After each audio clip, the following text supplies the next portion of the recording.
Hey guys, welcome back to Cruising with Matthew, and in my second episode of my P&O Oceana vlog series, I'm going to talk about our very first sea day. Now, it was a little bit choppy, but we had a brilliant time, so I hope that you enjoy this.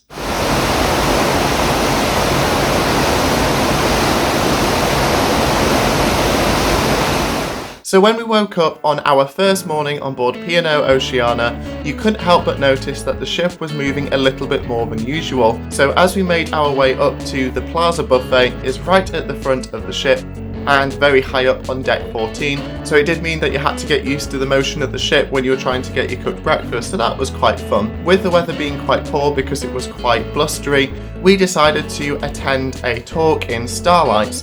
This was led by a man called Jeff Hughes, who was a former prison governor at Belmarsh Prison. Now, he did a series of talks titled Beyond the Prison Wall, and this was basically to help us learn more about the prison service, with his first talk being about how the prison service works after you've been arrested. Although it sounds like quite a serious topic, it was really interesting and I found it really enjoyable, so if he's ever on one of your cruises, make sure you attend his talk. Now, after this, we decided to get some fresh air, so we walked around the promenade deck, which luckily was still open. This meant that I was able to take some videos and pictures of the waves. Although these videos don't really do it justice, it was quite choppy, and although it was about 4.5 metre waves, which I think is categorised as rough, Oceana was moving a fair bit, but luckily due to the fact that we had taken sea sickness tablets, we were doing completely fine. But it did mean that I had to hold onto my camera for dear life. So if anyone else, like me, searches YouTube videos watching the waves being a little bit choppy, I thought I'd include a brief interlude where I show you a couple of videos and pictures that I took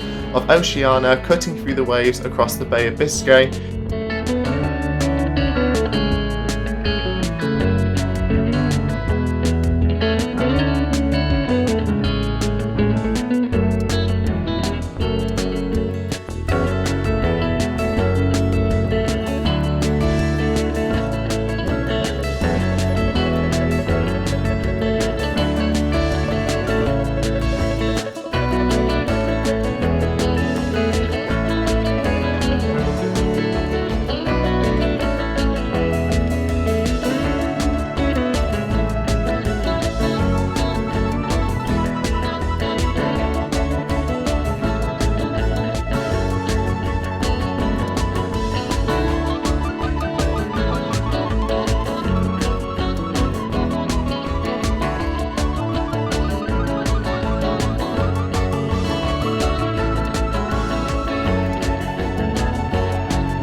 Now, just before lunch, me and Zoe attended the Oceana Vocalists Choir, and this takes place on longer cruises, so normally the 2-week ones, every single sea day, and is normally led by a member of the headliner's theatre company, although in this instance, because the cast were new and they were still setting their shows, we had a member of the orchestra known as Rachel, and she did a fantastic job. Our first session involved learning several songs, including You Are My Sunshine. It was a really fun and slightly different thing to do, and if you get the opportunity to do one of these choirs, I'd really recommend it, because it's really fun, it's not too serious, and you get to know your other passengers well, and you get to perform at the end, which is always a plus and a nice way to end the holiday. Now, realistically, we spent most of the day exploring Oceana's interior, and although everyone was basically inside Oceana at this point, it never felt too crowded, even around the atrium, although it did take a bit of time to get a seat if you wanted a coffee. There is a huge range of activities to do on sea days, so these involve things like deck sports such as shuffleboard and deck quoits, as well as